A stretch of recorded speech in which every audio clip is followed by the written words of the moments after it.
میں ذکر کر رہا ہوں صلاح کے بارے میں، نماز کے بارے میں. ہر مسلمان کو کم از کم 5 بار نماز پڑھنا ضروری ہے، فرض ہے. اور صلاح کے وقت ہمارے رسول محمد صلی اللہ علیہ وسلم نے فرمائے، صحیح بخاری کی حدیث ہے، جلد نمبر 1 کتاب الآذان چیپٹر نمبر 75 حدیث نمبر 692. اس میں ابن عباس رضی اللہ عنہ وہ کہتے ہیں کہ ہم جب نماز کے لیے کھڑے ہوتے تھے تو ہمارا کاندھا ہمارے صحابیوں کے کاندھے سے لگتا تھا، ہماری ایڑی صحابیوں کی ایڑی سے لگتی تھی.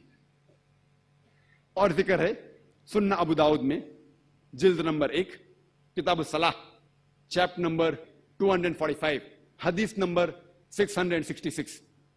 محمد صلی اللہ علیہ وسلم نماز شروع کرنے کے پہلے کہتے ہیں کہ اپنی قطار سیدھی کرو، اسٹریٹ ان دا روز، اپنی قطار سیدھی کرو اور کاندھے سے کاندھا ملاؤ اور کوئی جگہ بیچ میں مت رکھو تاکہ شیطان بیچ میں آ سکے.